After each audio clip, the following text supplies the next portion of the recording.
push me. No, गृह मंत्री अमित शाह को बचाने के लिए कैसे नेता प्रतिपक्ष राहुल गांधी को फंसाया गया, जब मैं आपको बताऊंगी तो आपके पैरों तले जमीन खिसक जाएगी। आपको बता दें, अमित शाह की खबर को दबाने के लिए फर्जी खबर जनरेट की गई है।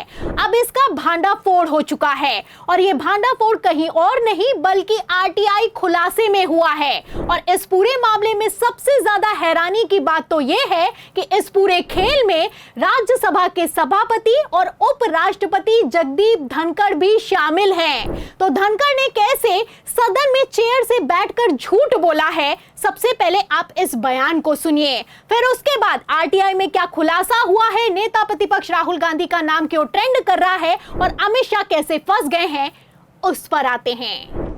A wad of currency notes was recovered by the security officials from seat number 222, presently allotted to Shri Abhishek Manu Singhvi, elected from the state of Telangana। तो सुना आपने, राज्यसभा के सभापति जगदीप धनखड़ ने अपनी चेयर से बैठकर अनाउंस करते हुए बताया कि सीट नंबर 222 से 100 और 500 की गड्डियां पाई गई हैं। टोटल अमाउंट 50,000 का है। ये सीट कांग्रेस के सांसद अभिषेक मनु सिंघवी को अलॉट की गई है। ऐसे हालातों में इस पैसे की जांच होगी और कानूनी जांच की जाएगी। जब ये बयान निकलकर सामने आया तो खूब बवाल खड़ा हुआ। भारतीय जनता पार्टी ने इसे मुद्दा बना दिया और कहा गया कि जो कांग्रेस भ्रष्टाचार खत्म करने की बात करती है वो खुद सबसे बड़ी भ्रष्टाचारी है। फिलहाल मैं आपको बता दूं, इसी को लेकर अभिषेक मनु सिंघवी ने साफ कह दिया था कि ये तो एक मजाक लगता है। अगर सदन में सुरक्षा में चूक की बात ना होती तो ये कितना बड़ा मजाक है, साफ दिखाई दे रहा है। वैसे भी मैं आपको बता दूं, अभिषेक मनु सिंघवी जाने माने वरिष्ठ वकील हैं, कांग्रेस के वरिष्ठ नेता हैं। ये लाखों करोड़ों में खेलते हैं। अब इनकी सीट पर ये 50,000 रुपए कहां से आ गए, ये अपने आप में बड़ा मजाक है। आपको बता दें, अभिषेक मनु सिंघवी ने तो यहां तक कह दिया था कि अब तो अपनी सीट के आसपास भी शीशे का बाड़ा लगाना पड़ेगा कि कहीं कोई उनकी सीट पर कोई कुछ रख ना दे। आपको बता दें कि अभिषेक मनु सिंघवी यही नहीं रुके, उन्होंने बाकायदा सफाई देते हुए यहां तक कह दिया था कि जब मैं सदन में गया था, जिस दिन ये पैसा मिला है, उस दिन तो सदन में मैं कुल मिलाकर 3 मिनट रहा था और 30 मिनट तो मैं कैंटीन में बैठा हुआ था। ऐसे हालातों में इसकी जांच होनी चाहिए कि ये पैसा आखिर कहां से आया, क्योंकि आज तो नोटों की गड्डी रखी गई है और कल को बम रखा जा सकता है। ये सदन की बात है, सदन की सुरक्षा की बात है।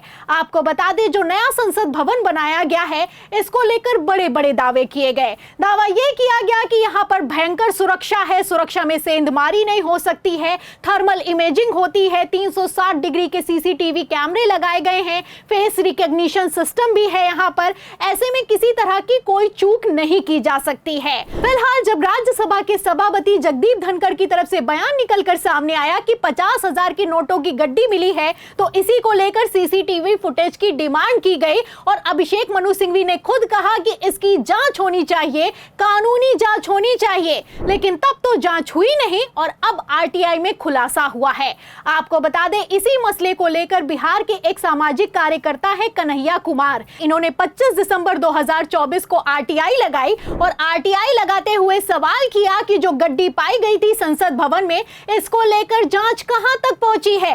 उन्होंने 4 सवाल किए। उन्होंने कहा कि जांच कहां तक पहुंची है ये बताया जाए और इस जांच को लेकर क्या आदेश दिए गए हैं ये भी बताया जाए, जांच की रिपोर्ट को उपलब्ध कराया जाए और साथ ही साथ उन्होंने सीसीटीवी फुटेज की भी डिमांड की। तब तो डिमांड की गई थी और अब आरटीआई ने जब जवाब दिया है तो लोकसभा सचिवालय से लेकर राज्यसभा सचिवालय बुरी तरीके से फंस गया है। और यहाँ पर बात सिर्फ लोकसभा और राज्यसभा की नहीं है, बल्कि राज्यसभा के सभापति जगदीप धनखड़ पर भी सख्त एक्शन लेने की मांग की जा रही है। तो ऐसा क्या निकलकर सामने आया है आरटीआई के जवाब में, ध्यान से सुनिएगा क्योंकि यहीं पर भांडाफोड़ हो गया है। आप द वायर की खबर में देख सकते हैं, इसमें साफ साफ लिखा हुआ है कि 9 जनवरी 2025 को राज्यसभा सचिवालय ने जवाब देते हुए कहा कि मांगी गई जानकारी इस सचिवालय के पास उपलब्ध नहीं है।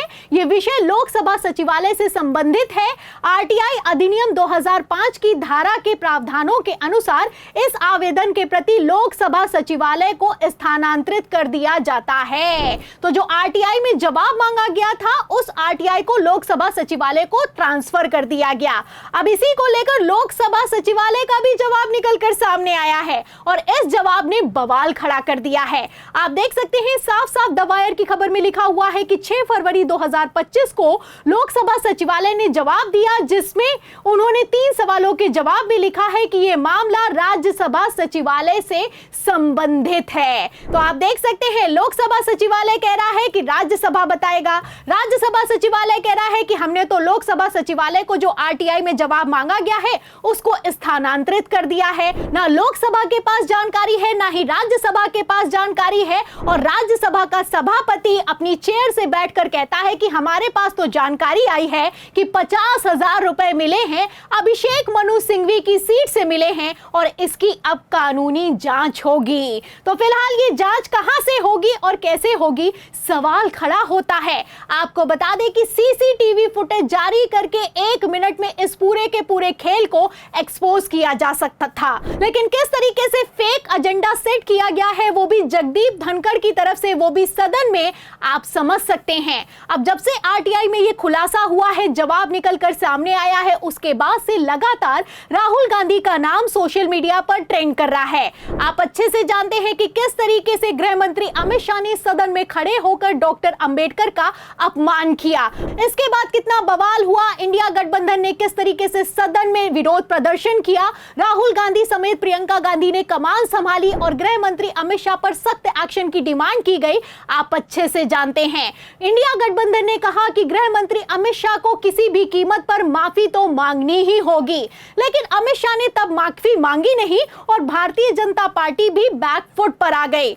ऐसे हालातों में जब बीजेपी चौतरफा घिर गई तो राहुल गांधी पर आरोप लगाया गया कि राहुल गांधी ने भारतीय जनता पार्टी के बुजुर्ग सांसद प्रताप सारंगी को धक्का दे दिया है, जबकि राहुल गांधी ने कहा कि मैंने धक्का नहीं दिया है।